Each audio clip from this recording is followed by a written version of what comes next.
نحمده ونصلي ونسلم على رسوله الكريم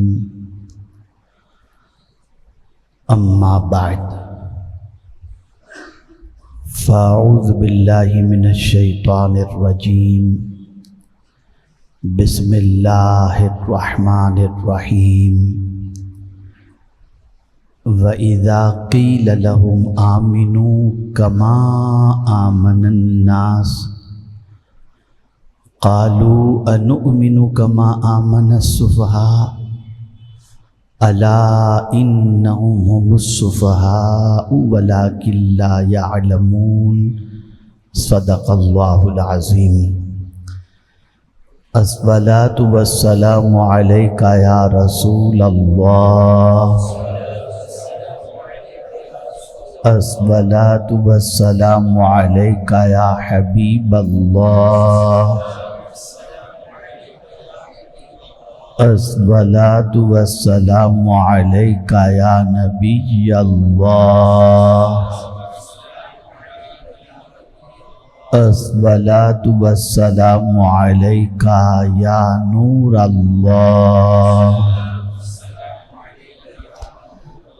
وعلی آلک واصحابک یا حبیب اللہ، صلی اللہ تعالی علیہ وسلم۔ میرے پیارے آقا صلی اللہ تعالی علیہ وسلم کے پیارے دیوانوں، ایمانیات سے متعلق کئی جمعۃ المبارکہ سے آپ سن رہے ہیں۔ آج کی گفتگو کا موضوع ہے اللہ لوگوں سے کیسا ایمان چاہتا ہے۔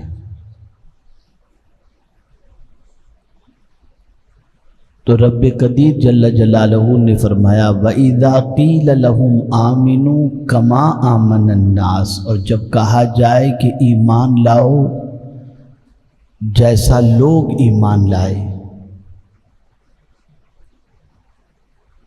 قَالُوا أَنُؤْمِنُ كَمَا آمَنَ السُّفَهَاءُ،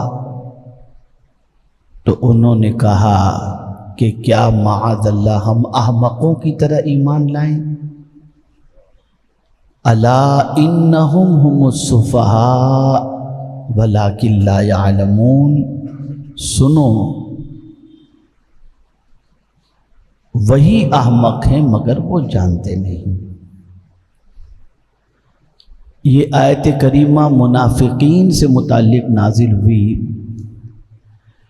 جب ان سے یہ کہا گیا کہ ایمان لاؤ جیسا کہ صحابہ ایمان لائے تھے۔ کما آمن الناس، مفسرین کا اس بات پر اتفاق ہے کہ یہاں جو الناس ہے اس سے مراد صحابہ کرام ہیں۔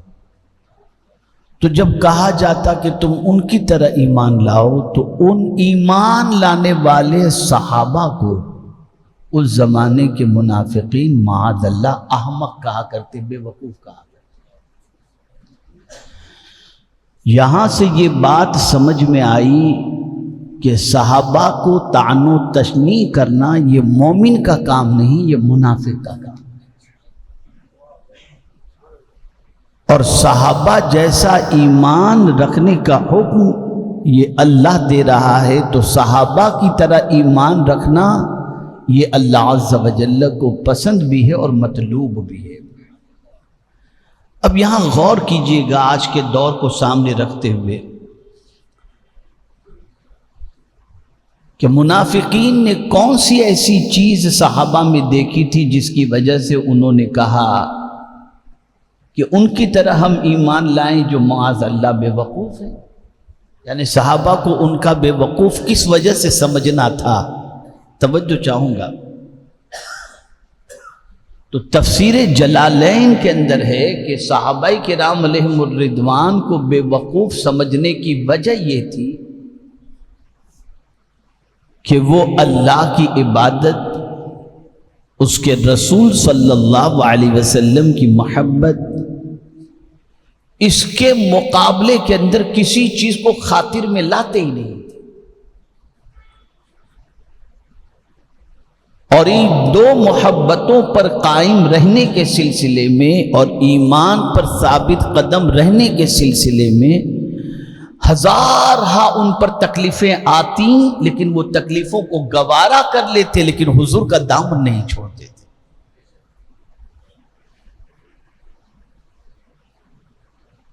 اور اس کے سلسلے میں اگر کوئی دشمن ہو جاتا ہو تو اس کی فکر بھی نہیں کرتے تھے، مال و زر نہ ملے کوئی پرواہ نہیں کرتے تھے، ذاتی فائدے کا نقصان پہنچے صحابہ اس کی بھی پرواہ نہیں کرتے تھے۔ جب جان کی پرواہ نہیں کرتے تھے تو کسی اور چیز کی کیا پرواہ کرتے؟ تو جب لوگ یہ دیکھتے کہ یار یہ عجیب آدمی ہیں، مال کا اتنا فائدہ ان کو مل جائے گا، اگر اللہ اور اس کے رسول کی محبت تھوڑی سی کم معاذ اللہ کر دیں یا دین پر تھوڑا عمل کرنا کم کر دیں تو آرام سے جئیں گے بھی، آرام سے کھائیں گے پیئیں گے بھی اور زندگی گزاریں گے۔ لیکن معاذ اللہ عجیب بے وقوف آدمی ہے کہ تھوڑی سی زندگی اللہ نے دی ہے، اس کو بھی اللہ اور اس کے رسول کی محبت کی وجہ سے ہر تکلیف کو گوارا کرنے میں گزار دیتے، انجوائے کرنے میں نہیں گزارتے۔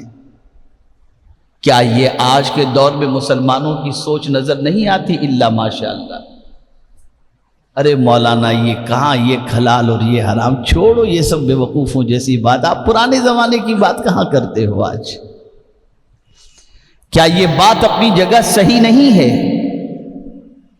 کیا آدمی کسی کو خوش کرنے کے لیے اپنے دین کی پرواہ نہیں کرتا، اللہ اور اس کے رسول کی پرواہ نہیں کرتا، یار یہ ناراض نہ ہو جائیں؟ لیکن قرآن کہتا ہے نہیں، مجھے تو ایسا ایمان چاہیے جیسا صحابہ کا ایمان تھا، وہ کسی کی پرواہ نہیں کرتے تھے۔ ان کے نزدیک یہ تھا کہ اللہ اور اس کے رسول ناراض نہ ہوں، اور دنیا تو ہے کیا، ایک دن تو ختم ہو جائے گی اور ایک دن اس دنیا سے جانا ہی جانا ہے۔ وہ قرآن پڑھتے تھے، وہ جانتے تھے کہ یہ دنیا فنا ہونے والی ہے، یہاں کا عیش موج بھی لمحاتی ہے اور وہاں کی زندگی ہمیشہ کی زندگی ہے۔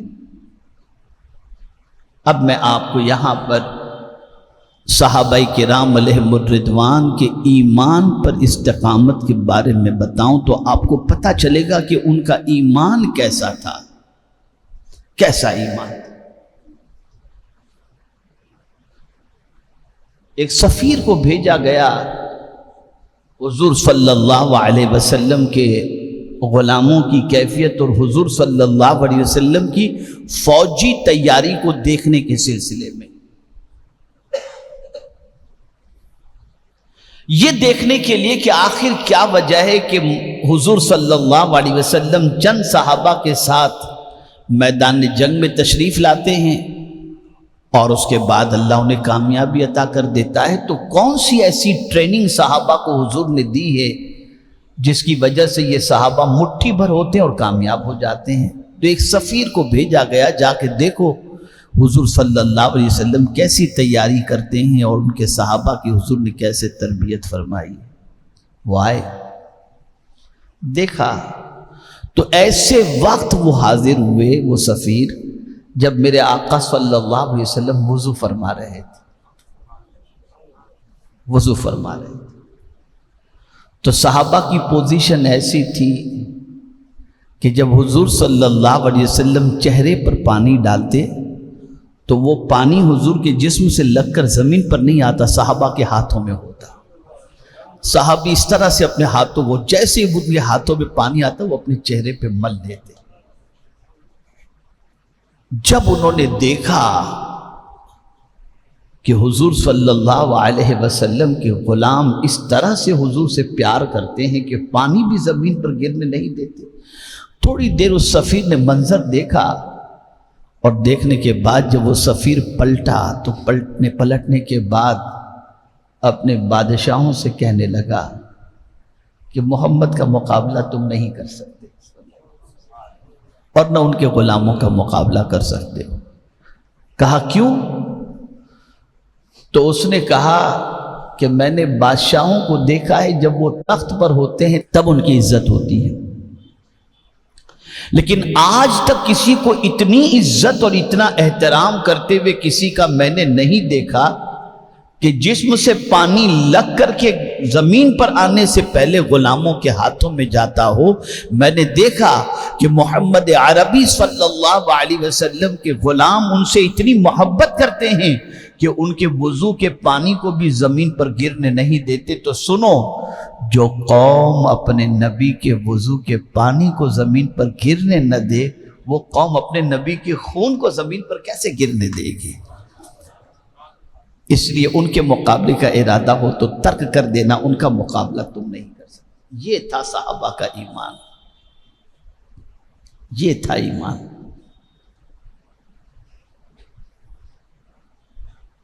حضرت بلال کو دیکھ لو رضی اللہ تعالی، کتنی تکلیف کی وادیوں سے گزارا جاتا ہے، کوئی کسر تو امیہ نے نہیں رکھی تھی۔ گرم ریت پر گھسیٹا جاتا اور کہا جاتا بلال تم دامن محمد صلی اللہ علیہ وسلم چھوڑ دو، دامن توحید الہی چھوڑ دو یہ سب۔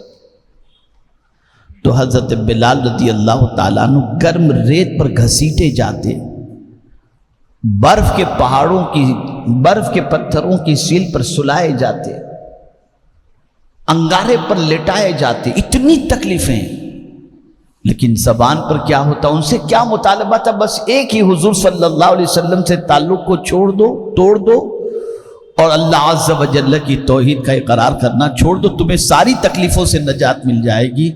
لیکن حدیث مبارکہ میں ہے کہ حضرت بلال گرم ریت پر کڑوٹ لیتے لیتے بھی کہتے احد احد احد، میرا خدا ایک ہے، میرا خدا ایک ہے، میرا خدا ایک ہے۔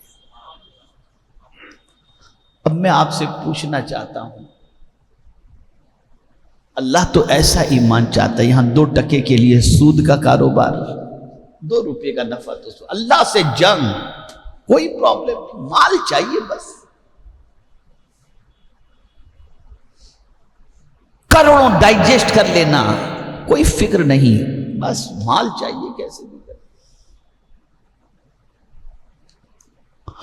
کبھی یہ نہیں سوچا گیا کہ اللہ عز و جل اور اس کے رسول صلی اللہ تعالی علیہ وسلم کی ناراضگی آخرت میں کتنی نقصان دہ۔ یہاں بہت چھپتی ہوئی بات عرض کرتا ہوں، اگر کسی کو خراب لگے تو مجھے معاف کیجیے گا، لیکن صرف آپ اینالائز کریں، آپ جائزہ لیں اور اس کے بعد مجھے بتائیں، کیا یہ سچ نہیں ہے کہ آج حضور کے طریقے پر عمل کرنے میں شرم آتی ہے؟ کیا یہ سچ ہے کہ آج اگر کہا جائے یہ حضور کا طریقہ، مولانا بس دعا کیجئے، کیا یہ سچ نہیں؟ ایمان اتنا کمزور ہو گیا اور حضور سے تعلق اتنا کمزور ہو گیا کہ رسول اعظم صلی اللہ علیہ وسلم کے طریقے پر عمل کرنے میں انسان اب شرم محسوس کر رہا ہے۔ جس نبی کا کلمہ پڑھ رہا ہے اس نبی کے اداؤں کو اپنانے کے اندر شرم محسوس کر رہا ہے، اور کہتا ہے دنیا کیا کہے۔ کہاں ہے ایمان؟ اور کیسا ایمان ہے؟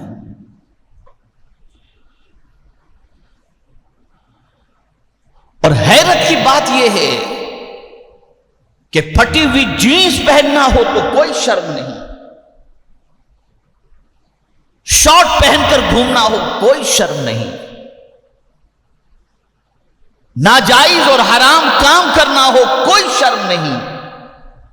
اگر شرم آتی ہے تو معاذ اللہ جس نبی کا کلمہ پڑھتے ہیں اس نبی کے طریقے پر عمل کرنے میں شرم آتی ہے۔ شرم تو ایک درجہ اور بری بات، اس سے خطرناک مولانا آج کے دور میں اگر دین پر عمل کریں گے نا تو جینا مشکل ہو جائے گا، معاذ اللہ ثم معاذ اللہ، یہ اس سے زیادہ خطرناک۔ اب آپ کہیں گے کیسے؟ تو میں آپ کو بتاؤں، جیسے کہا جائے وَاجْتَنِبُوا قَوْلَ الزُّورِ، قرآن نے کہا جھوٹ سے پرہیز کرو، تو آج کا مسلمان کہتا ہے مولانا جھوٹ بولے بغیر دھندا کریں گے تو ایک روٹی بھی نہیں ملے گی۔ کہاں ہے ایمان؟ کہاں ہے ایمان؟ وہ ایمان جو اللہ چاہتا ہے کہاں ہے؟ ایک زندہ لاش کی طرح ہم چل رہے ہیں پوری دنیا کے اندر۔ اب آئیے میں آپ کو بتاؤں، میرے پیارے آقا صلی اللہ تعالی علیہ وسلم کے پیارے دیوانوں، ایمان کیسا تھا صحابہ کا، کیسا تھا؟ ذرا دیکھو آپ، اللہ اکبر۔ ام المؤمنین حضرت عائشہ صدیقہ رضی اللہ تعالیٰ عنہ کے ساتھ سرکار صلی اللہ علیہ وسلم تشریف فرما تھے، یا حضور صلی اللہ علیہ وسلم تشریف فرما تھے اور ام المؤمنین حضرت عائشہ صدیقہ رضی اللہ تعالیٰ عنہ تشریف لائیں تو سرکار سے عرض کرتے ہیں، یا رسول اللہ صلی اللہ تعالیٰ علیہ وسلم، ایک زخمی صحابی زخموں سے نڈھال ہو کر کے آپ کو یاد کر رہے ہیں۔ آقا کریم صلی اللہ علیہ وسلم اٹھے اور اپنے صحابی کی طرف بڑھے۔ جب پہنچے تو صحابی زخموں سے نڈھال ہو کر زمین پر پڑے ہوئے تھے، عجیب کیفیت، خون تقریباً نکل چکا تھا جسم کا، لیکن جیسے ہی دور سے حضور کو دیکھا اٹھنے کی کوشش کی، پوری طاقت جمع کر کے حضور کے استقبال کے لیے اٹھنے کی کوشش کی، لیکن وہ اٹھ نہ سکے۔ اتنے میں حضور صلی اللہ علیہ وسلم ان کے پاس پہنچ گئے۔ سرکار جیسے ہی پہنچے فوراً جلدی سے اپنے صحابی کے سر کو اپنی گود میں لے لیا، صحابی کے سر کو اپنی گود میں لیا، اور وہ صحابی حضور کو ٹک ٹکی باندھ کے دیکھ رہے ہیں۔ اب آپ دیکھیے، آخر وقت میں صحابی کس کو یاد کر رہے ہیں؟ حضور کو یاد کر رہے ہیں، آقا کریم صلی اللہ علیہ وسلم کو یاد کرنے، اور حضور پہنچ بھی گئے۔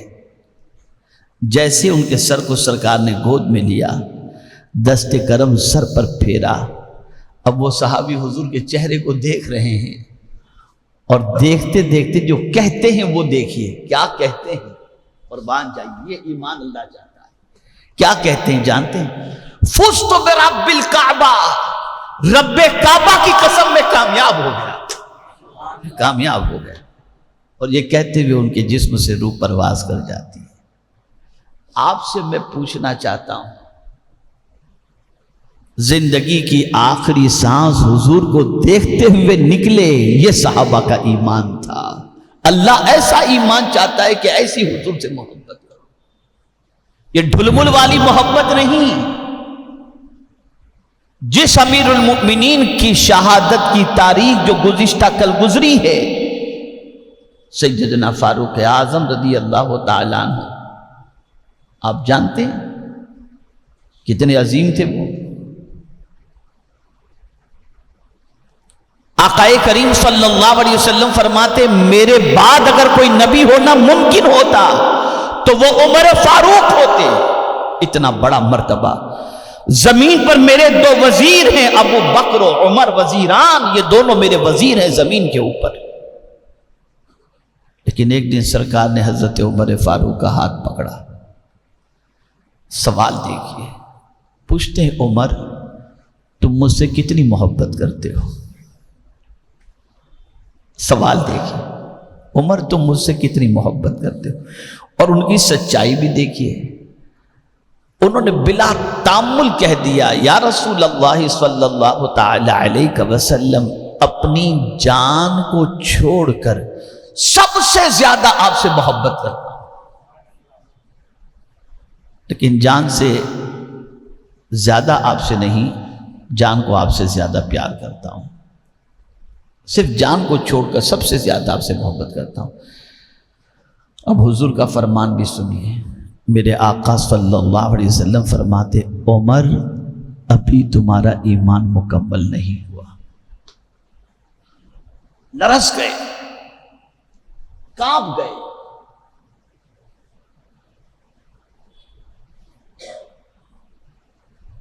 آقا کریم صلی اللہ علیہ وسلم ارشاد فرماتے، عمر جب تک کہ اپنی جان سے بھی زیادہ مجھ سے محبت نہیں کرو گے تمہارا ایمان مکمل نہیں ہوگا۔ حضرت عمر رضی اللہ تعالیٰ عنہ نے تھوڑی دیر توقف کیا، گردن جھکائی، اور کچھ دیر کے بعد سر اٹھا کر کہتے ہیں، حضور آج سے اپنی جان سے بھی زیادہ میں آپ سے محبت کرتا ہوں۔ سرکار نے فرمایا تمہارا ایمان مکمل ہو گیا۔ اللہ ایسا ایمان چاہتا ہے،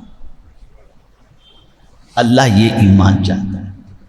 چند ٹکوں کے لیے بک جانا، چند نفع کے لیے اللہ اور اس کے رسول کے فرمان کو بالائے طاق رکھ دینا، اور حضور صلی اللہ علیہ وسلم کی محبت میں یہ کہہ تو دینا کہ میں سو جاؤں یا مصطفیٰ کہتے کہتے، کھلے آنکھ صلی علیہ کہتے کہتے، لیکن رات گزرتی ہو نہ جانے کیا دیکھتے دیکھتے، اور آنکھ کھلتی ہو نہ جانے کیا دیکھتے دیکھتے، تو کہنے سے نہیں، پریکٹیکل کرنے کی عادت ڈالو کہ رات سو تو نبی پر درود پڑھتے ہوئے سو، صبح آنکھ کھلے تو اللہ عز و جل کے ذکر کے ساتھ اور حضور صلی اللہ علیہ وسلم پر درود کے ساتھ۔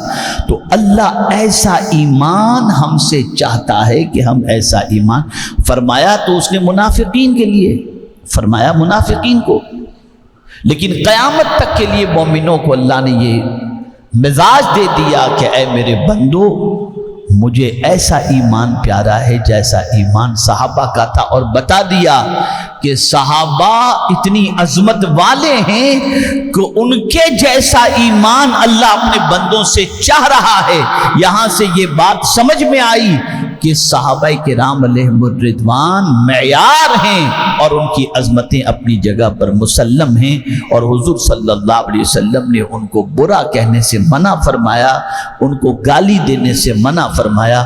اس لیے صحابہ کرام علیہم الرضوان کی محبت کو بھی دل میں جگہ دو، اور ساتھ ہی ساتھ اللہ عز و جل اور اس کے رسول صلی اللہ علیہ وسلم کی اطاعت بھی کریں۔ اللہ ہم سب پر کرم کی نظر فرمائے، اور سرکار صلی اللہ علیہ وسلم کے صدقہ و طفیل صحابہ کرام علیہم الرضوان کے ایمان کا صدقہ عطا فرمائے۔ وما علینا الا البلاغ المبین۔ السلام علیکم ورحمۃ اللہ وبرکاتہ۔